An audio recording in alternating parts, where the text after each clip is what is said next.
back, you two. All right. Let's keep going with the hooks. All right. Today I built the front stairs on the deck. Oh, I'm beat. Yesterday we talked about dry fly hooks, and we talked about saltwater hooks. And let's just keep staying with some of the small things. I think we're gonna jump to, I guess what's pretty. We're sticking with common stuff. So those saltwater, you know, you already got like the best of those. The dry flies, thin wire and stuff like that. I think another thing that's like bread and butter for fly fishing is nymphs. We got that, and then we got streamers, that we'll eventually get to. But so I got my nymph hook box. Okay, so since a nymph is what a lot of these aquatic insects, these insects that live in water, they spend a big chunk of their life as nymphs, and they crawl around on the rocks and they get carried down in the current. And so a big portion of imitating these aquatic insects is going to be imitating them below the surface of the water, as a sinking fly, trying to get it down to get it to tick towards the bottom. And that would be for nymph hooks. And let's see. No. Oh, I do. So I've got two boxes here for nymph hooks. One of them is like a newer edition, and that's these jig and tungsten bead hooks. Now, as you saw with the jig hooks in the saltwater world and for streamers and whatnot, the term jig is for a hook that's going to end up riding with the hook eye pointing up and keeping the hook point off the bottom. Now, these are kind of like expensive little setups here. You got these little slotted beads. I grabbed an orange one just because it's bright and everything. And you end up sliding it on. You gotta do a little twisty thing and everything. It ends up fitting perfectly on like this little jig hook. Okay, so I'll hold it by the eye there. And so that gives it the weight. So this is a setup of size 8 through size 16. Again, a lot of the nymphs that I'm going to be using are going to be within that range. Some very large size 8 ones, all the way down to some smaller size 16s. Ideally, maybe I'd have some size 18s in here, but you can only spend so much money on everything. So, and I've only got 2 colors. I've got these bright orange that has like a hot spot head, and then I've got flat matte black beads. Okay. Now tungsten is a very dense and heavy metal within the world of fly fishing. Unlike lead is heavy and inexpensive, but tungsten is non-toxic and very heavy. So these are designed to sink. So this whole box is set up with up here are the hooks, and then I've got the orange beads that go with that size hook, and the black beads that go with that same size hook. Off to the side, I have a few random other tungsten beads that are not slotted for these hooks. They are regular beads for regular hooks. Now, so when tying nymphs, I've gotten into the world of investing in this.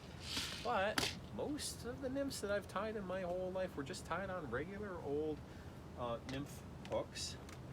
I guess model numbers. Do we have some model numbers?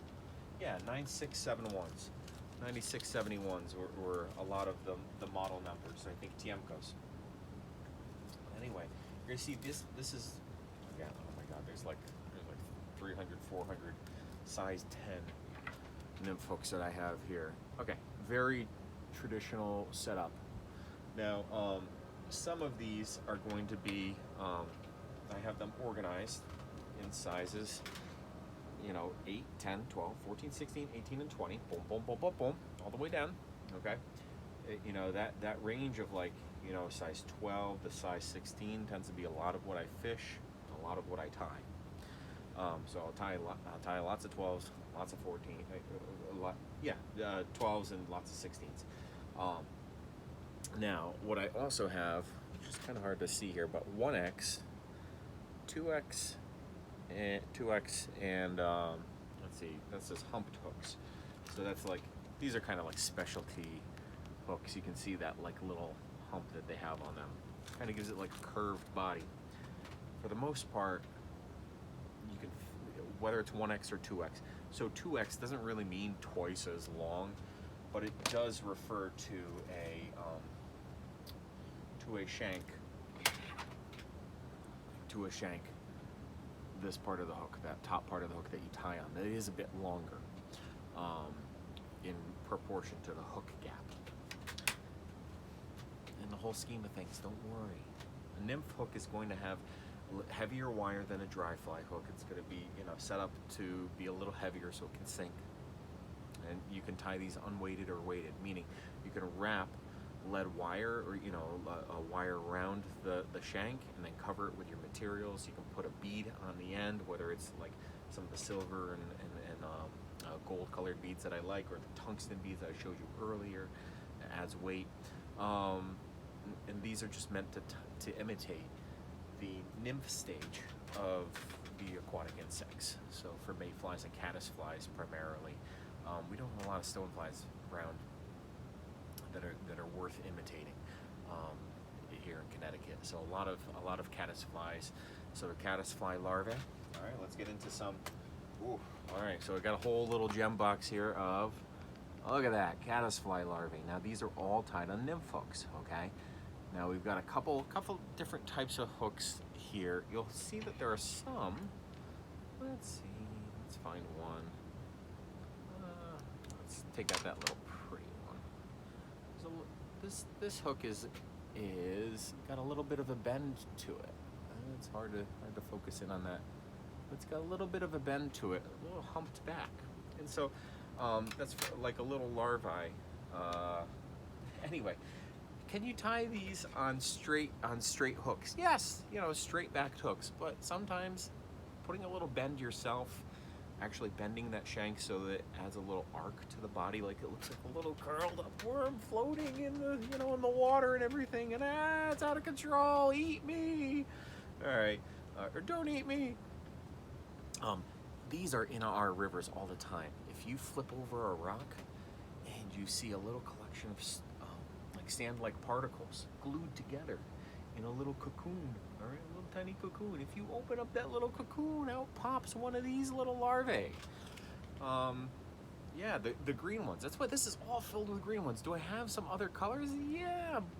Have I fished them? Yeah. Have I caught anything on them? No.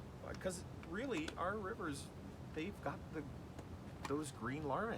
Okay, so like that's what's around. So I do have other ones just in case I happen to like take this box and I travel with it. And also because again, like I'm a fly tyer, I like to tie some variety. But so again, you've got a couple stages here. You've got caddisflies, dry flies, and then you've got caddisfly larvae. Could I tie some merger patterns? That's one thing that's kind of lacking. I kind of either go all the way down with nymphs, these larvae, or I go all the way up to a dry fly, I full floating, full sinking. I kind of don't really fish a lot of the in-between stages. I don't know. There's a lot of life to live. Maybe eventually I'll learn how to do that. My boxes will have some more emergers in there. But for now, that serves well. Now, other things that I tie with these nymph hooks. So again, some of those curved ones are tied on scud hooks. Okay, so that's like a nymph hook, but oh, look at this. I love these little magnets that are on there. But it's a little nymph hook, but do you see how they don't have a straight shank? They've got like a little curved shank. Now, did I go out and buy all these hooks? No. These, in the whole scheme of like suiting up for this, I need 3 main types of hooks for trout fishing: dry fly hooks, nymph hooks, and streamer hooks, which we'll get to. But as I bought some other people's fly tying lots after they passed away, or after they got out of fly tying, they had invested in these nice little curved hooks, and I got those as part of the lots. And I kind of like them. I kind of like those like little curved hooks. Now sometimes I'll also use some of these, like, again, little shorter curved ones. Oh no. For like little egg patterns and stuff. So it doesn't have a long shank or anything. So you're just kind of tying along that little curved shank. That's it. So there's a lot of options for nymph hooks. Really, your straight nymph hooks are totally fine. My collection happens to have some scud curved hooks and some jig curved hooks. Do you need them? No. All right.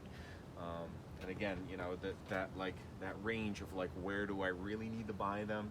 You know, 10 and 16 are a great place to start, or I always keep them stocked. 10 and 16s, 10 and 16s, or 12 and 16, 12 and 16. But I happen to have all the other sizes. You know. Now, let's see, what else do we got that's tied on those little nymph hooks? So look, we've got some little mayfly nymphs. Okay, so we've got some like little olivey ones here and some browns. So we've got pheasant tail nymphs here. That's a classic. And then some little midges. Okay, these are just thread, just basically thread and a little bit of wire and a bead on a hook. Those midges going down to probably size 18s in this box, maybe some 20s. And some olive pheasant tails, and the other ones that I'm not pointing out, well, they're just other ones for variety. A pheasant tail nymph is an excellent one to learn how to tie, and just tie a bunch of them. You'll catch a lot of fish on them. This is a whole box which I've tied up, and they're all like fun little tungsten jig hooks, and you can kind of see how bright they are. There's pheasant tails all in here. Honestly, I haven't even had time to fish these. I had so much fun tying these. I made a beautiful little box for myself, but I haven't had time to fish them because I still go to my go-to of my pheasant tails, my hare's ear nymphs. Again, weighted and unweighted. These are unweighted hare's ear nymphs and some weighted ones, and man, they're ugly looking flies. They don't look like much. Some of them have like a bright, like little bead or dark bead on them. And then I've got some, what are these called? What are they called? They're like a wet, it's just called a wet fly. Duh. You know, because it's like under the surface of the water and it stays wet. It's not a dry fly. It's just like a orange and partridge is literally the name. Orange and partridge feather, and yellow and partridge, and some other fun ones. So these have like some partridge hackles on them. Which those tied as like little nymphs. Oh boy, that one's overload, but let's get this one. They just look like a little nymph with like some legs, just kind of like flying out of control and just trying to like grab onto anything as it's, you know, drifting through the water, and it looks like a nice little meal. So I like to fish those on the swing. So yeah, what else? There's some zug bugs in here. Zug bugs is one little pattern that I like. But again, yeah, hare's ear nymph, pheasant tail nymphs, can't go wrong with those. And caddisfly larvae. You know, I know what works in my area. Do I have other varieties besides that? Yeah, but bread and butter, man, bread and butter. Okay, so that's our nymph hooks. All right. I think that's it. That's it for nymph hooks. Again, with nymphs, sometimes I'm breaking out some of the beads that are, you know, like those brass beads. Look how many I got in there. I'm ready to go with those brass colored beads. Again, it's like fashion. Comes in and comes out of style. Right now, these like tungsten beads that are like matte black are in style, and some poppy orange and pink ones are in style. You know, they'll all catch fish. All right.